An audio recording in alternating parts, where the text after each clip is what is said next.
viewers and listeners who are out there in Podcast land. Well done, you. Welcome to the latest episode of Extra Extra. It's all about whiskey. I remain your host, Jason Johnson Yellen. He remains Joshua Morrissey Hatton. And in each episode, we bring about a whiskey story. We discuss it, we chat, we riff. And when it's not Passover, we have a little whiskey tasting as well. So today, not Passover, so we will have a little whiskey tasting going on later in today's episode. But to begin, Joshua, before we hit record, I said to you, I just need you to trust me today. And you said... What did I say? Oh, I said, trust you? Yeah. You said, where we're going, we don't need roads. And then I grabbed a banana peel and like half a can of Coke or something like that and just popped it into my flex capacitor Cuisinart and away we went. And away we went. The episode started recording immediately after that. That would be a good thing to include, but we didn't have our laptops, so it wasn't going to work.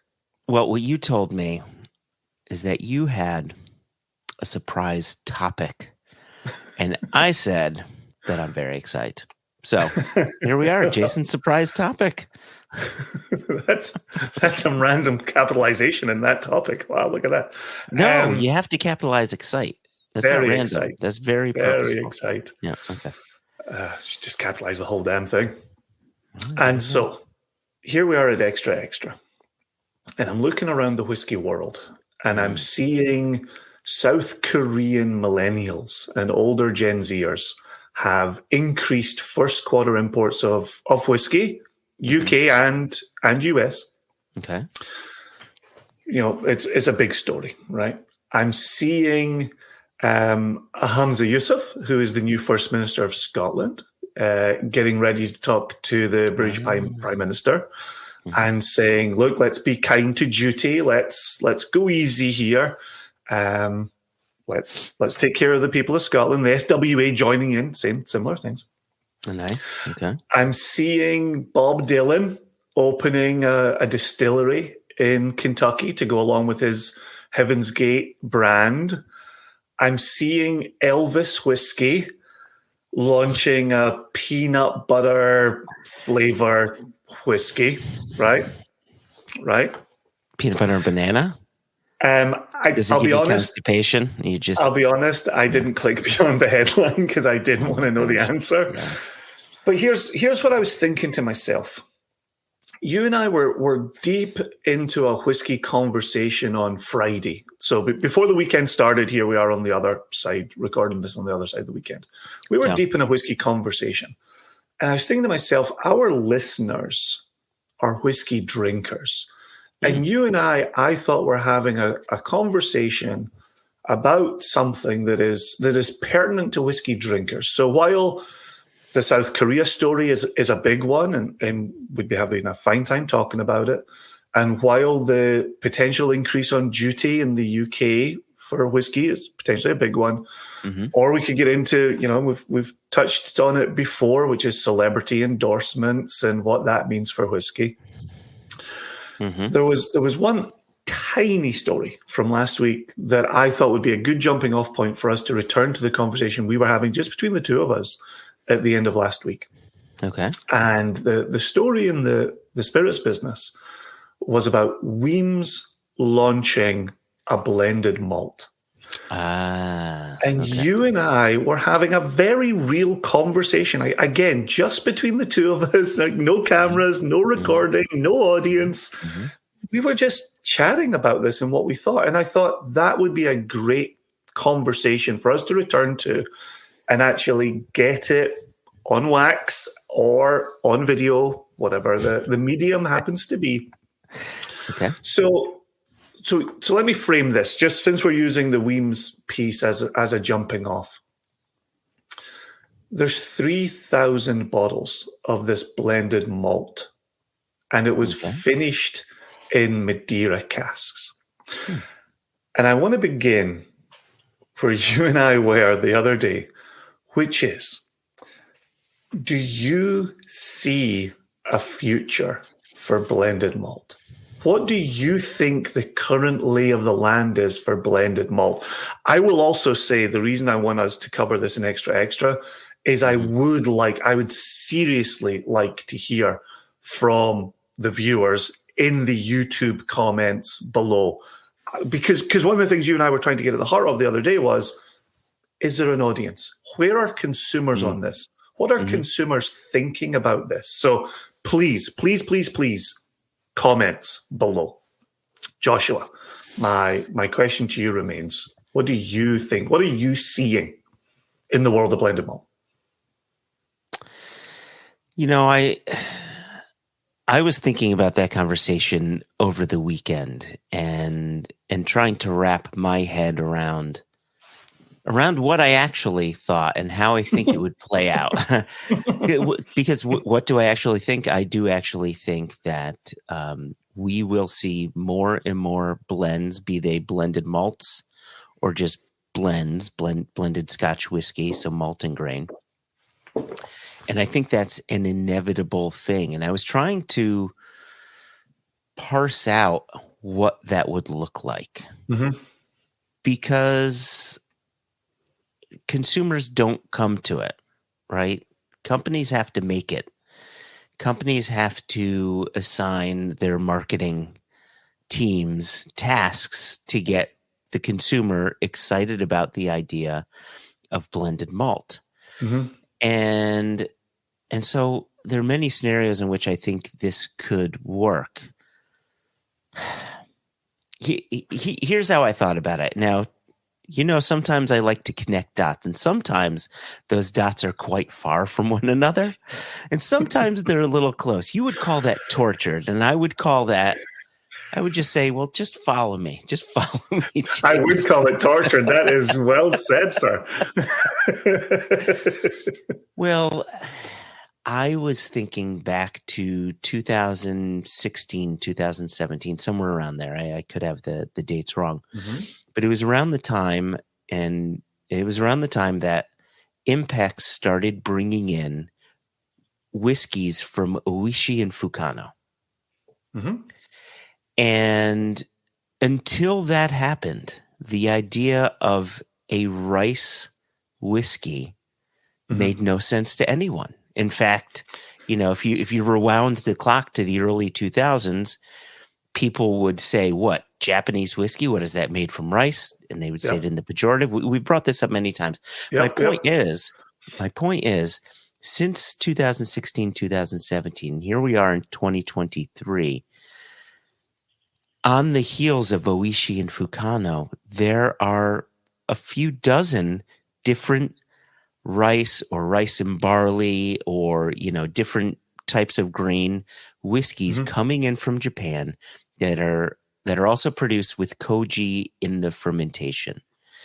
And we're seeing it more and more. We're seeing it so much that even Buffalo Trace has started to experiment with koji in some of their experimental distilling. We know there's some distilleries all around the U.S. that are playing with koji and rice. Even Buffalo Trace used rice, white rice, red rice. And so my point is, years ago, I thought it would be Compass Box paving the way. And I would argue Compass Box paved a ton of the way. But seemingly over the past 20 years or so, they seem to be a singular voice in doing that. Strangely. Right. And I think now we're seeing more and more. Your example of Weems, I think, is a great one. There's other brands that are bringing on their own blends. Even Johnny Walker brought back Johnny Walker Green, which is their blended malt. Granted, that was a couple years ago or whatever. My point is, it's when we thought Compass Box was going to be the savior of blends, they weren't. Granted, they definitely made a name. They got the whiskey dorks comfortable. But now more and more people are coming into the fold, releasing their own blends. So I think it's going to happen. I think it's going to take this group of people, this ever-growing group of people, to make it happen, to get the consumers excited. part of the thing that interests me the most about it, and maybe this was part of your intention with this conversation, maybe it wasn't, but part of my interest is not in how they're going to do it. It's in the why they're doing it in the first place. Okay. Continue. Well, I've been thinking about that. Why?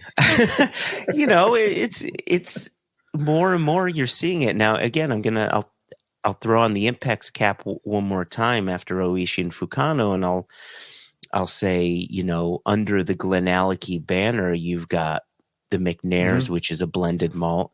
You've got White Heather, which is a blend, so malt and grain. And then the Adelphi folks, Ardmarken Distillery, just launched their McLean's Nose, which is a high malt content sherry cask, West Coast style blended whiskey. And they'd been doing blends for a while, blending Scotch whiskey with Japanese whiskey and doing all sorts of like cool experiments. This is a big thing for them though. And as I'm seeing more and more of these distilleries doing this, I wonder if, and again, maybe this is one of my tortured connections, Jason, I wonder if any of this is connected to the overall costs to single malt and the growing costs to single malt. What have blends been for many people? They have been the stepping stone to single malts. And if single malts have become that aspirational bottle, even even some of your flagship bottlings. Absolutely. Yeah, absolutely. If $60, $65 is an aspirational dollar amount, wouldn't $30, $35 be a nice entry point into a category? And so I partially wonder if that is the reasons for this, the reason for the season, if you will. Which brings me back to my comment about consumers, which is if you're a producer and you bring something to a consumer that has the right price, is there excitement from a consumer there? And one of the things you and I have been discussing about blended malts and blended scotches is, how are you selling it? How are you presenting it to a consumer so that it does become exciting and does become a product that a consumer wants to put in their mouth? Yeah. And so it's interesting. And looking over the Weems piece, right? The tasting notes sound magnificent, right? Yeah, like, let me just give you a very quick blast here, right? The whiskey boasts aromas of sun-baked peaches, dried apricot, and succulent nectarines on the nose, while the palate presents orange oil, sumptuous rich vanilla, and caramelized sugar. The finish rounds off with spices, toasted saffron, like never seen that in a tasting note, and crystallized ginger. And so as a consumer, I'm thinking, oh, shit, I want to taste that. Like, that sounds like it's 46%, it's a blended malt, but gosh, those sound like great flavors. And then they go, okay, and it's 55 pounds a bottle. Oh, and then they put in the dollar equivalent, but it's not going to be what the bottle would be going for in America. So I'm not actually going to use it. But that 55 pounds a bottle, we know 35, 40 pounds a bottle will get you something pretty kick-ass from another producer, maybe a Douglas Lang or something like that. Yeah, right? Sure. Right? In the UK, you're in that kind of territory. And so I'm just thinking what it would be like to be at a tasting, being the one presenting that and saying, here's the bottle, here's the label. It's got this lovely, beautiful orange hue to it. It then fits with the tasting notes. And then you get the delivery on that. And what's my new go-to? I've spoken for years about my tasting society on the Palouse. For years having Lafroig 10 cask strength at $35 be their go-to. Not the case anymore. Lafroig 10 cask strength is still their go-to, but it's not $35. But if you're going to present me with a blended malt, it's going to have to be pretty kick-ass because I'm going to be thinking about my Compass Box Glasgow blend, right? Great King Street Glasgow blend. Now, yes, there is some grain in that. Yes, that helps the pricing at $35 a bottle. I feel like once you get into the world of price points, I think that can be a very scary realm in which to inhabit. Yeah. It's interesting when you said 55 pounds for the Weems blended malt. My initial reaction, without thinking, was, seems a bit high. But quite often, people will use a dollar amount as an indication of quality, right? The more it costs, the better it's got to be, right? So are they going after that crowd? Does that debunk what I was saying before, where blends are your entry point into whiskey? Now, granted, part of me, I had the Glasgow's blend, the Compass Box blend in mind because it's $35 a bottle. Yep. But I also, again, I'm probably going to throw the Impex hat on a few times in this conversation. But that was part of our conversation the other week, so I'm totally cool with it.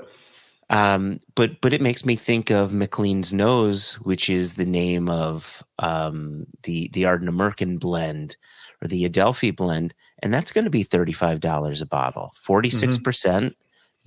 Far more malt than grain, sherry cask, and I'm thinking, well, damn, that is a fine price. Man, I'm trying to remember the question you threw at me, but well, let me ask you this. Go ahead. While you've got the Impex hat on, how much is a bottle of Ardnamurchan single malt in America? And I know it varies by state, but what's your ballpark? It's going to vary by state, but you're looking at around 60-ish, 65-ish, somewhere around there, right? The reason I asked the question is because as we're having this conversation, I'm trying to unpack your earlier claim, and I'm trying to work out whether blended Scotch is an entry, and I'm wondering if a consumer meets McLean's Nose and they go, okay, there's Ardnamurchan in here, and there's a good amount of malt in here. They're thinking, I enjoyed that at $35. Is that consumer thinking about their next step? Are they thinking about, okay, if I add on 30, I get a single malt and that's all Ardnamurchan? Is that going to be a partnership? Right? Is that going to be a pairing of purchase? Yeah, I just don't know that it works that way. A $35 bottle is on the high end for people who go into a bar and say, give me a Scotch on the rocks. That is on the high end, but it's not unattainable. And I think the idea behind presenting a bottle for the people who say, give me a Scotch on the rocks, and they try that and they like it, the idea isn't, well, geez, I liked that, and that was 70% malt, and they're not thinking that way. They're thinking, I like this. And then they're going to go to their cousin's house on Memorial Day or on Guy Fawkes Day or whatever, insert holiday here, and their cousin's going to have they're going to have a Glenlivet, they're going to have a Longmore, and they're going to have insert a single malt here, and they'll say, oh man, there's this Scotch I've been having. I wonder if I'll like this. And then they taste that. Maybe it's a step up, maybe it isn't, depending on their palate. But typically, people find single malts to be that step up, that increase of like flavor. And so I think that's the way producers view a lower cost blend, is not how they're deconstructing it. It's make something really good that brings them into the next step. So less deconstruction and more of an organic appreciation into the next step up. It also seems like you're saying it's it's a step into a category across the category. It's not necessarily a vertical integration into a distillery. Correct. Yeah, across a category. Which is then interesting. Do you think it goes the other direction? Do you think somebody who loves Ardnamurchan single malt might look at the Ardnamurchan blend differently? Oh, I sure as hell would. Oh, without a doubt. Because I'm going to have that bottle on my shelf, and if I'm having company over, people I know don't really appreciate whiskey. Now I've got a much less expensive bottle to be pouring, and if it's just a crowd pleaser, then it doesn't matter, right? It's like good whiskey is good whiskey.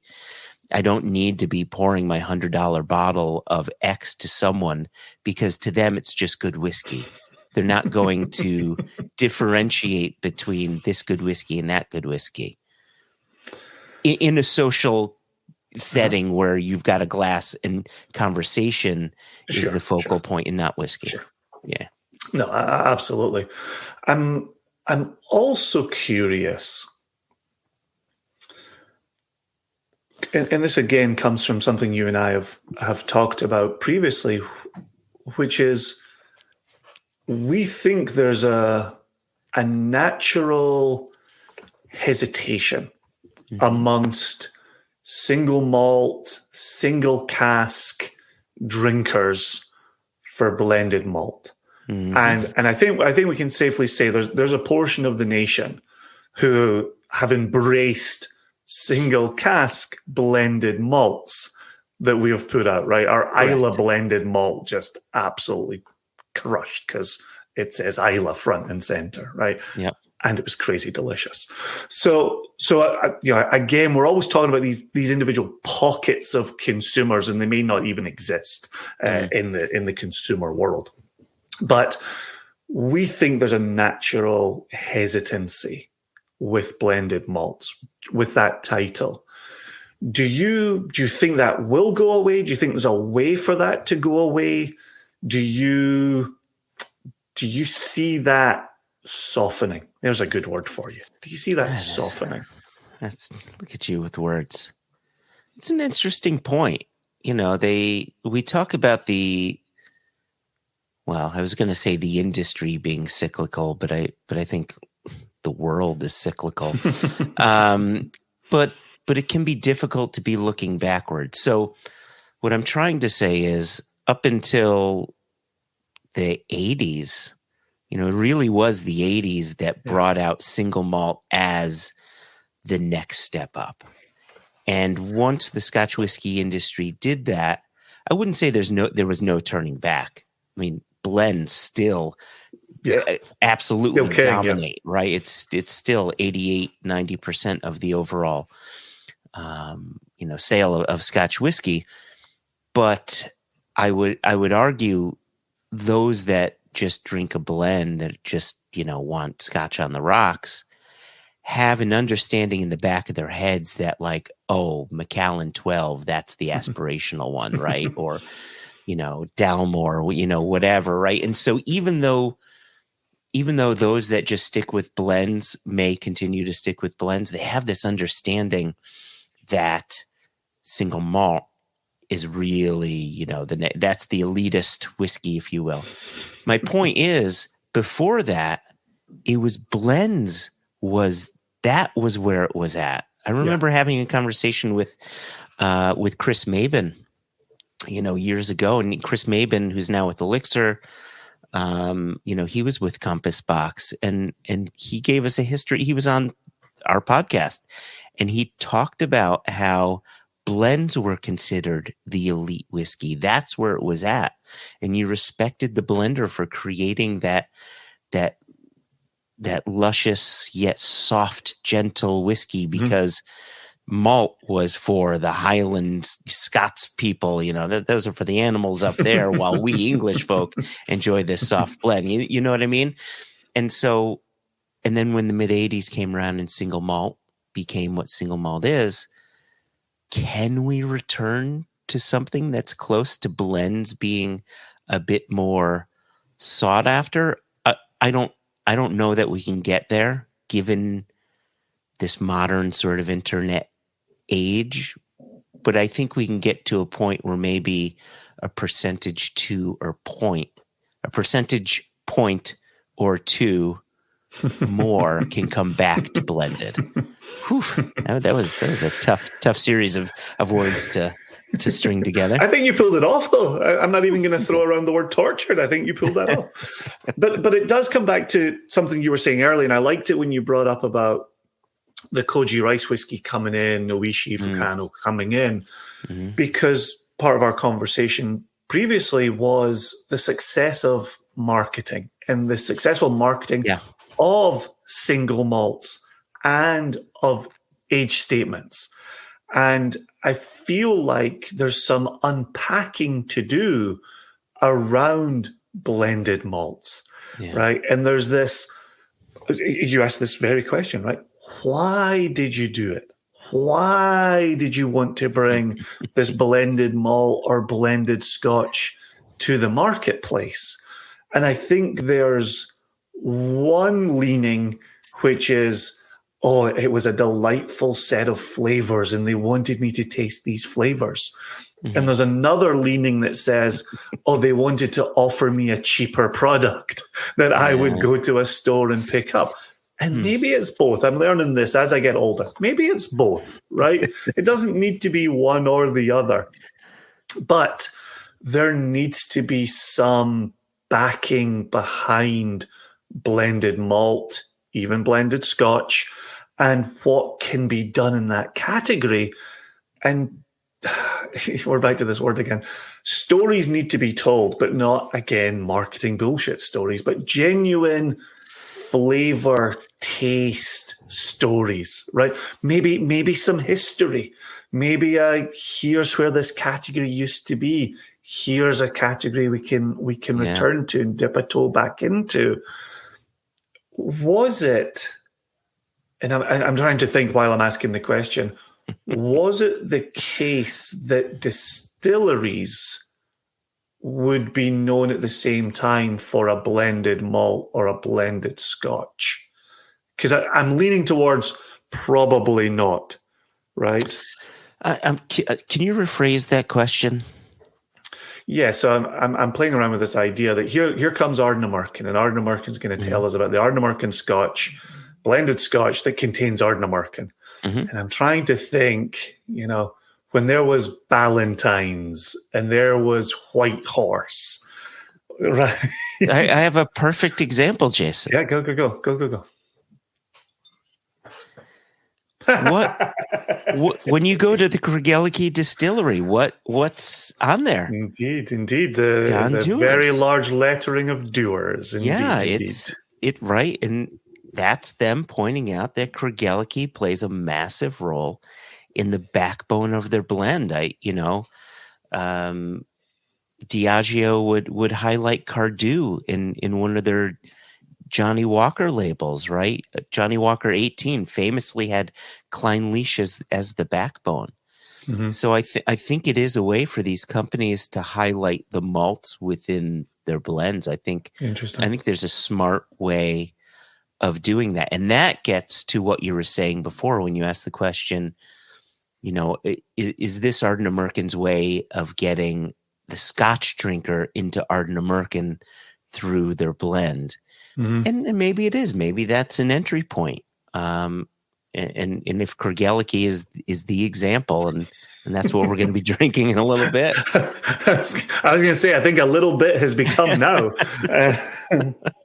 Pre-poured. I haven't even been sipping on this as I've been going. Can I ask you a question? Yeah, please. I would love for you to ask me a question.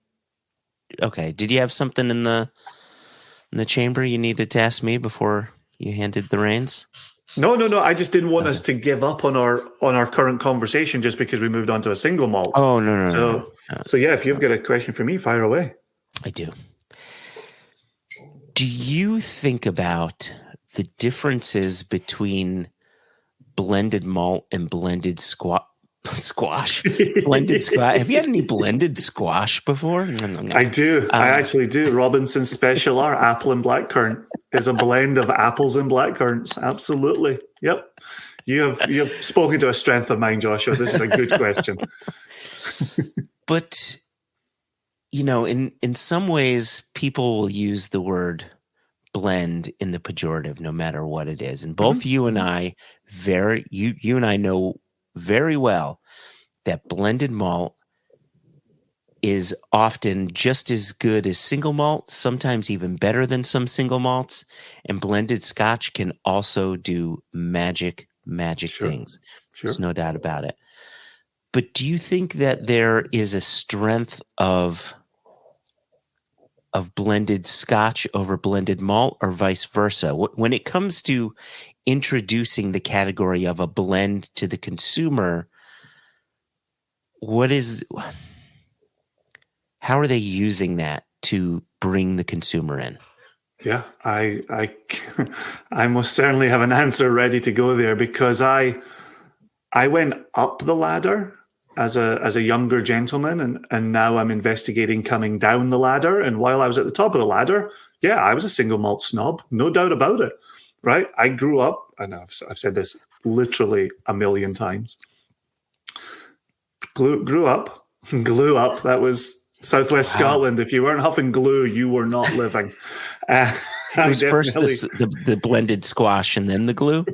It's a gateway. Yep. The blended squash is a gateway to the gluing up. So I was raised in a blue-collar family.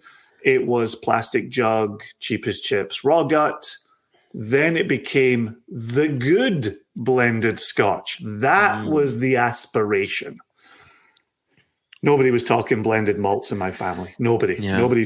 It was the good blended Scotchies, and then you were into the entry single malts. And once you're in single malts, ooh la la, fwa fwa fwa, boy, were you living a life. And so I most certainly, once I got to Aberdeen University and Whiskey Society and into single malts, thought, oh, I've made it, right? This is where my whiskey journey is meant to get me. Yeah. And then from the top of that ladder, taking a little look down and seeing the blended malts and thinking, okay, you are a malt, but you are blended.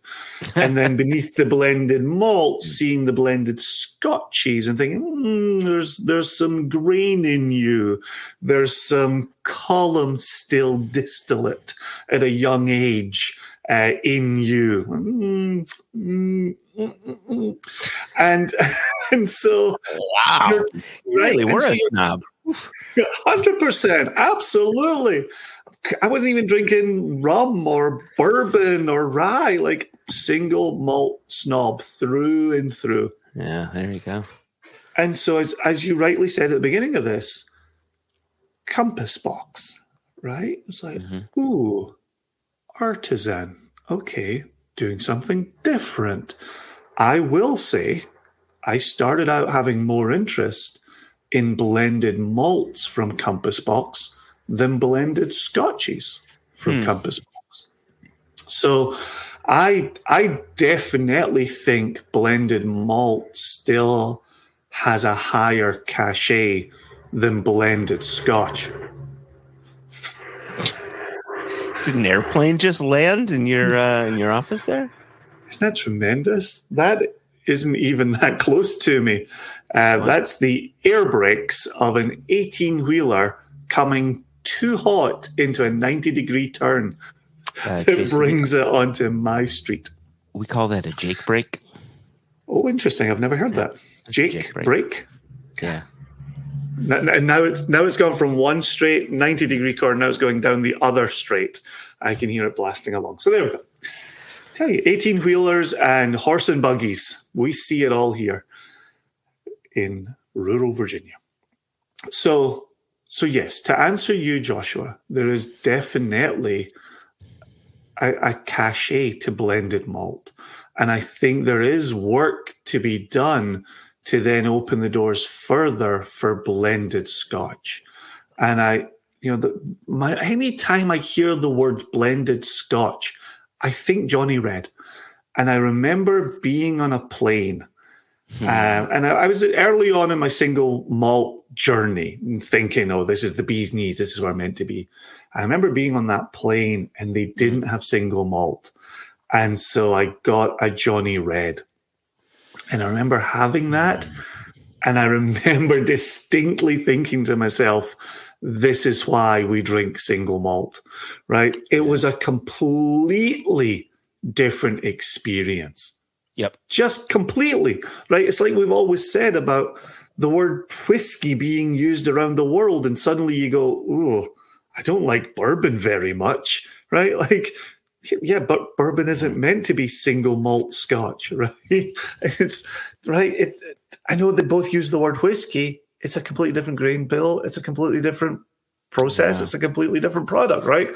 And I feel like as we move single malt, blended Scotch, I think we're always, right, single malt snobs, are looking for, where's the malt in this? What am I drinking? What am I getting? What is my experience? Yes. I think that has to be deconstructed and perhaps re-educated. Right, because there's a certain robustness that the malt brings to the palate that younger grain can't really do, and that's right. Then you can have a discussion regarding younger grain and older grain and so on and so forth. But I want to rewind a little bit. I remember years ago, and this may be 10 years ago at this point. This was back when our friend Sammy Simmons was with the Balvenie, and Balvenie had this really cool campaign where they were focusing on craftspeople. And they weren't even looking at whiskey. Like it was just people, making cars and tools, and I don't even remember what. Yep, shoes and things like that. And what I really enjoyed about that campaign was it had little, if anything, to do with the Balvenie. I mean, it was obvious what it was saying was, hey, and we are craftspeople. We make great whiskey. Yeah. But what I liked about it not being directly connected to the Balvenie making their whiskey is it connected to anybody making anything. And it really helped me. And I'd already been familiar with Compass Box for a good while at that point. But it really got me to pay attention more to what John Glaser was doing with his whiskeys and think about where he was coming from when he was producing it, not just what that final product was. And I think that could be a very cool way in which to think about why these blends are what they are, where they're coming from. And I think if you think about it from that standpoint, that thought holds a certain weight. It changes the way you think about that final Absolutely. product. No, I think that's a real smart comment. And it fits so perfectly with my own upbringing, which was blends were something you got away from. You were only drinking blends because that's what you could afford, right? Yeah. You wanted to drink whiskey, you afforded the blend, that's what you drank. But back to our last episode of Extra, right? If you had a little bit of extra money floating around, right? Maybe you could treat yourself to a single malt. Holy moly. And then the question became, well, which one and how much would you spend on it? And would it get bang for your buck? And would you be doing it right? And did you know enough? Blah, blah, blah.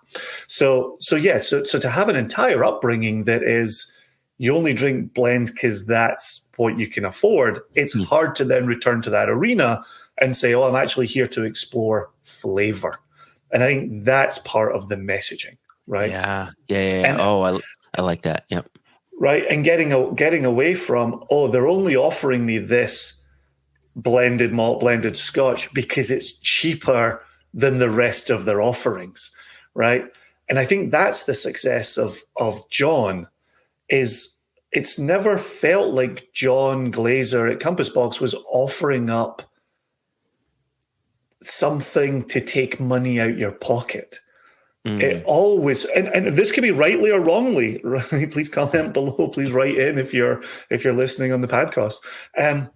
Right? It never felt like he was trying to take money out of my pocket. It always felt like he was playing around with flavors, playing around with options, and saying, all right, here is the expensive stuff. Here is the old grain component. But here's the middle ground stuff. And then, gosh, could I produce something really worth drinking at the $35 price point? Oh, shit. Yeah, I can. Yeah, I build that off. And so, again, rightly or wrongly, that's always been my feeling about Compass Box. And I'm sure there were meetings, and it could have been when, Bacardi had minority stake in Compass Box. And they were like, look, we need something at $35 on a shelf. Could you make that happen tomorrow? Right? Maybe that was the conversation. Who knows? But I think that's where they've been successful. Yeah. And it is interesting seeing others trying to come into that realm. The whole time we've been talking, I've been thinking about Woven in Leith. And how are Woven going about this, and what stories are Woven trying to tell? And they've got numbered releases and 50 CL bottles, and you can see how one plays around there with flavors, obviously, components, obviously, but telling a story that's of interest to a consumer who wants to partake in that story with you.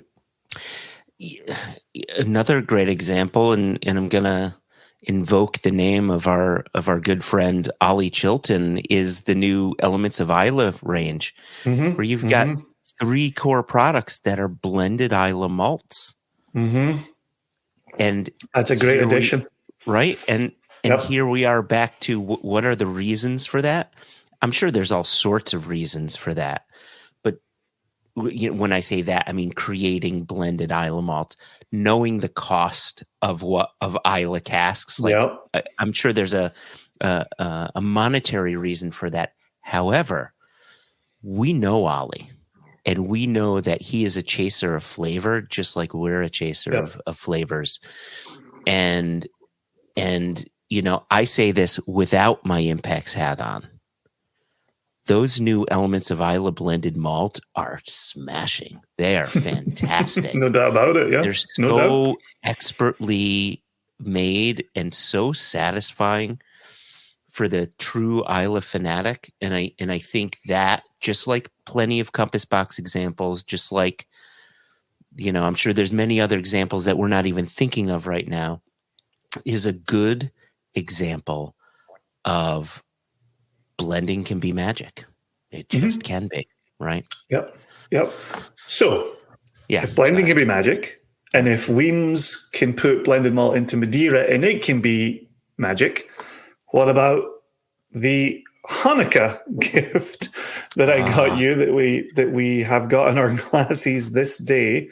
The Kragelliki 13 with the Armagnac finish, which, again, not listeners and viewers might actually remember the price tag that we used for this previously, but was this 60, 70, maybe 65 dollars? 65, somewhere around there. Somewhere around there. This was in the number 20 position, or this was the number 20 in the Whiskey 20? Advocate top 20. Yeah, I think only 20? Oh, it's either 19 or 20. It's no higher than those positions. Yep. Wow. So my hesitancy, and Indri, I think, came in at 17. Yeah, Indri came in at 17. Yeah, this is 19 or 20 position. So, again, along with our conversation from Friday, this was our dram from Friday as well. And you opened your bottle on Friday. And thoughts? So, and anybody is familiar with the standard Kragelliki 13, and this one is also 13 years of age, by the way. I would argue this is not too different from the standard 13, but where the standard 13 has all of that, first fill wood that's really amplifying the cereal notes, the grain notes, the heaviness to the whiskey. These Armagnac casks are highlighting the fruit. It's you said it before we hit record. It's apricots. It's peach rings. It's like it's candied orange peels. It's all sorts of just light, delicious fruits, and then you get that classic Kragelliki texture, that worm tub texture going on. With just a hint of that phenolic, right? Krugelliki always has that slight phenolic / delicate sulfury note that kind of goes away, somewhere between ages 11 and 13. But when it stays there and it's just that nice little facet, it's awesome. And I couldn't get this song out my head. Whiskey, whiskey, whiskey, I made you out of malt. Some people prefer bourbon, but hey, that's not their fault. This is glorious, and I would say, I just made that up, by the way. I can tell. Don't you worry. You don't have to tell us that. Jason. Tortured comes back to mind. Rhymes comes to mind. I would argue that this being at the 20 spot, 20 out of 20, I think is doing it an injustice, because I think this is a remarkable whiskey. And maybe it's just I'm a Krugelliki fetishist. Maybe you're what do you think? Do you think 20 is where it should be? Of course not. Of course not. It's delicious. Look. Yeah, you and I have tasted the number 1 on that list. Yep. You and I have tasted the number 20 on that list. I would invert them in a heartbeat. In a heartbeat. In it faster than a heartbeat. A nanosecond. Like what did we say about the Jack Daniels, right? Yeah. Cracking little drinker. Friends come over, pour it for them. No doubt about it. Right? This Krugelliki, people come over and you've got this Krugelliki. Okay, sit down. Pay attention to what I'm about to pour for you. Mm-hmm. Please tell me what you think about it. Right? Like it's just a completely different drinking experience. At the same time, as we've talked about through today's chitty chat, which has been everything I hoped for, and I'm watching the clock on the wall. We're getting very close to a tight 35 here. Very close to 35. Very close. We got a couple of minutes left. This is everything I want, right? And I'm a single malt snob. Right? However, yeah. Look at where we've gone with finishing in the world of single malt, right? There was a time when finishing had the type of reputation that blended malts and blended scotchies had to the single malt snob.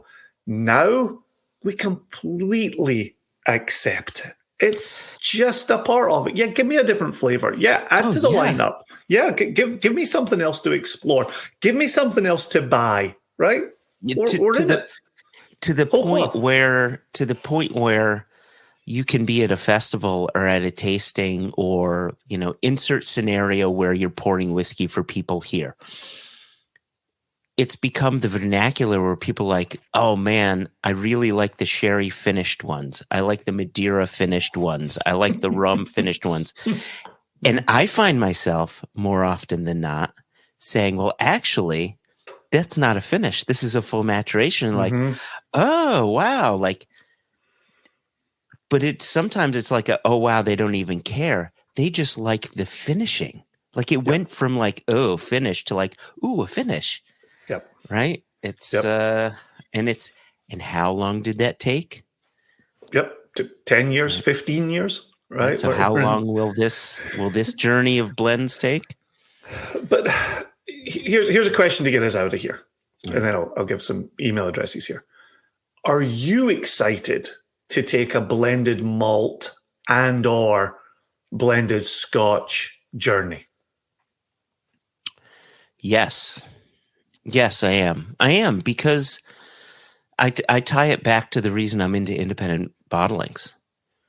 I go down the independently bottled whiskey path, just like you do, just like a lot of our viewers and listeners do, because you're searching for those new flavors. And what better way to discover new flavors is by tasting new flavors being developed by blenders, right? They're creating new flavors. Yeah. That's kind of special. I think single casks providing a multitude of flavors are accidents. Blending for multitudes of flavors is purposeful, and I kind of like that. Yep. Yeah, along with the wovens, we mentioned the Compass Box, obviously Weems's blended malt today. I was also thinking for the American side, right? Look at the rise of Barrel, right? Barrel were in that top 20 as well. 100, some of the flavors they're bringing together. I was thinking about our own Indiana marriage of bourbon and rye that we did, right? Chasing flavors. And so, yes, to answer my own question, I am excited to take blended malt, blended Scotch journeys to see what flavors are being presented. And if we can do that and save a few pennies in our pockets, gosh, that's all to the better. That's not so bad. That's not so bad. Listen, I said at the beginning of the episode, please put your comments below. I really do want to see consumers. You're all consumers like Joshua and I are. What are you consuming? What are you looking for? Is blended malt a bad word? Is blended Scotch a bad word? Talk to us about barrel, right? Are you exploring bourbon rye combinations as well? And finishing that's coming into that realm as well. If you're listening on the podcast, you want to get involved as well, you can either send us a note, info@singlecastnation.com. I will be sure to save it as a PDF. Or questions@onenationunderwhiskey.com. And we'll hear from you that way as well. We will, I'm making a promise here, at the start of the next episode of Extra Extra, we are going to circle back to talk about the comments below and any emails that we get. So I really am serious about continuing this conversation. What should people be doing, Jason?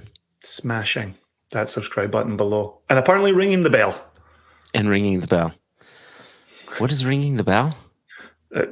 Jason, else. I think that means something completely different. Smash the button, ring the bell. And then, I don't know, something magical happens? I'm not entirely sure. Listen, we're really cutting it close on a tight 35 today. So thanks to you, Joshua. Thoroughly. That was exactly what I wanted to discuss. Once again, happy Hanukkah on your Craigellachie 13. Thank you. Thanks to Roma in New York, who were carrying this and managed to get it to me toot sweet. And I was able to share it with you toot sweet for Hanukkah as well. So sincere thanks to them.